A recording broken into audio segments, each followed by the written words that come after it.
नमस्कार दोस्तों, जय माता दी। दोस्तों मैं हेमलता उपाध्याय आप सभी का अपने चैनल पर बहुत बहुत स्वागत करती हूँ। दोस्तों आज नवरात्रि का तीसरा दिन है, यानी कि हम नवरात्रि के तीसरे दिन पर पहुँच चुके हैं। नवरात्रि के तीसरे दिन देवी चंद्रघंटा की पूजा होगी।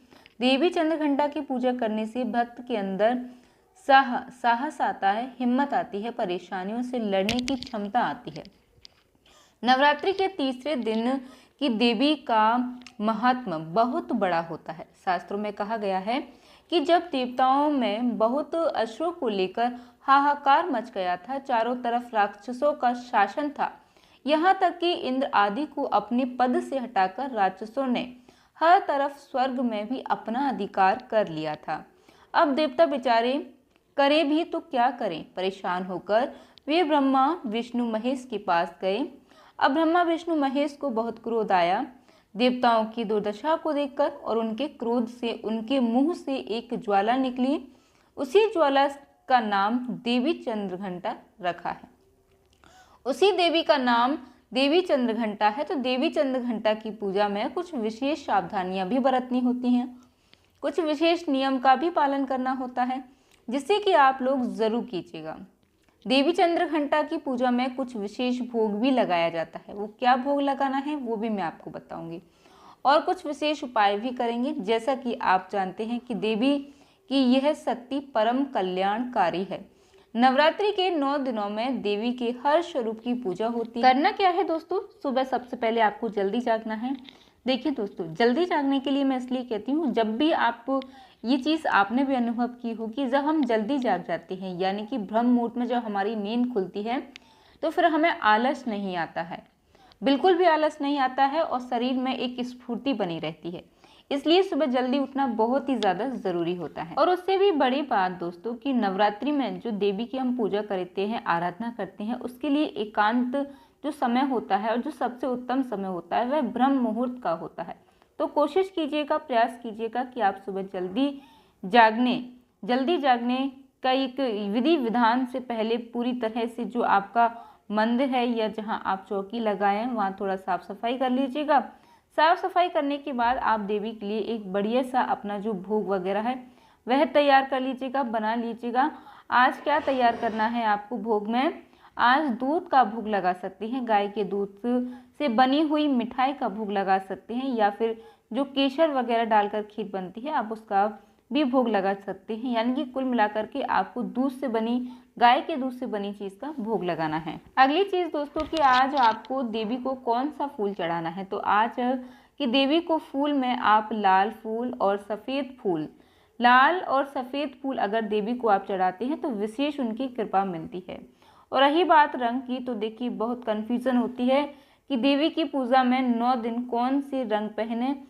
मैं एक ही बात आपको हमेशा कहती आई हूँ दोस्तों कि आप अगर कुछ नहीं कर पाते हैं तो आप अपने लिए एक वस्त्र लाल या फिर पीले रंग के वस्त्र आप निकाल करके रख लिया कीजिएगा, और प्रतिदिन आप उन्हीं को पहन लिया कीजिएगा। तो तीसरे दिन हम नवरात्रि में देवी चंद्रघंटा की पूजा करेंगे, और जैसा कि नाम से ही आपको ज्ञात हो रहा होगा कि चंद्रघंटा जिसके मस्तक पर चंद्र हो, अर्ध चंद्र का निशान हो, वही देवी चंद्रघंटा, उन्हीं की आराधना जो है करनी होती है।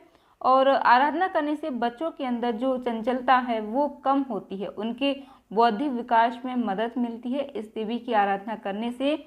तो जो माता पिता संतान की इच्छा रखते हैं या जिनकी संतान अत्यधिक चंचल है वो इस पूजा को ज़रूर करें, या देवी चंद्रघंटा की पूजा ज़रूर करें। अब मन में तो देखिए ये विचार आएगा ही आएगा कि कैसे हम देवी की पूजा करें। हम तो रोज़ जो माँ की मूर्ति है उसके सामने आप पूजा करते हैं।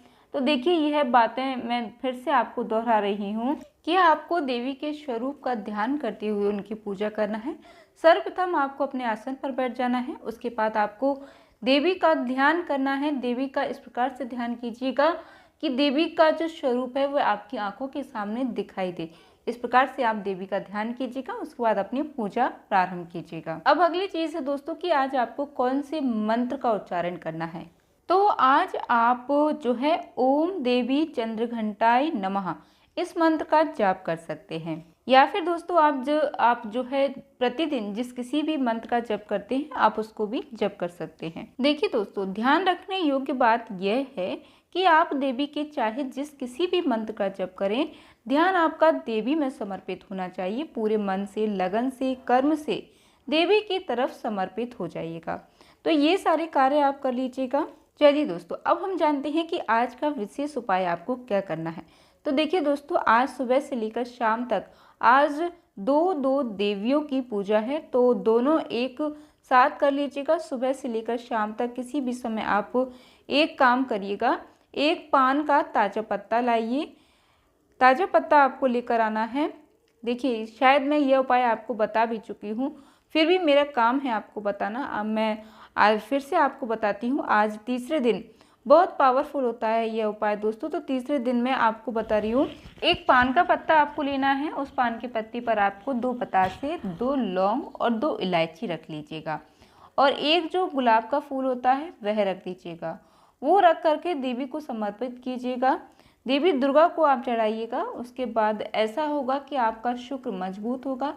फूल चढ़ाने का मतलब देवी को लाल फूल पान के पत्ते पर समर्पित करते हैं, तो शुक्र की कंडीशन चाहे जो भी हो, आप घर में सुख सुविधा नहीं है, आपकी गाड़ी लेना चाहते हैं, आप कुछ करना चाहते हैं, सारे पैसे आपके बेकार चले जाते हैं, वो पैसे आपके सेव होंगे, बचेंगे, जिससे आप अपनी मनवांछित चीज़ें खरीद सकते हैं। तो यह उपाय आप कर लीजिएगा। और दूसरा कौन सा उपाय आपको करना है, तो आज देवी चंद्रघंटा को दूसरी चीज़ का ध्यान यह भी रखना है कि देवी चंद्रघंटा की पूजा के बाद आपको कुछ दान भी ज़रूर करना है। जैसे कि आज दूध का दान कर सकते हैं तो बहुत उत्तम होगा। आज किसी को दूध दे दीजिएगा, किसी बच्चे को पीने के लिए दे दीजिएगा, या दूध वैसे ही आप किसी को दे दीजिएगा। खीर वगैरह बना करके आप उसका भी दान कर सकते हैं। अगर खीर वगैरह बना कर भी दान करते हैं तो इसका बहुत ही फल आपको मिलेगा, उत्तम फल आपको मिलेगा। तो यह सब काम आप कर लीजिएगा। उम्मीद करती हूँ दोस्तों कि तीसरे दिन माता चंद्रघंटा से जुड़ी है जानकारी आपको पसंद आई होगी, और वीडियो अच्छा लगा हो तो वीडियो को लाइक ज़रूर कीजिएगा। साथ ही हमारे चैनल से जुड़े रहने के लिए चैनल को सब्सक्राइब कर लीजिएगा, और कमेंट में जय माता दी लिखना तो बिल्कुल भी मत भूलिएगा। धन्यवाद दोस्तों, जय माता दी।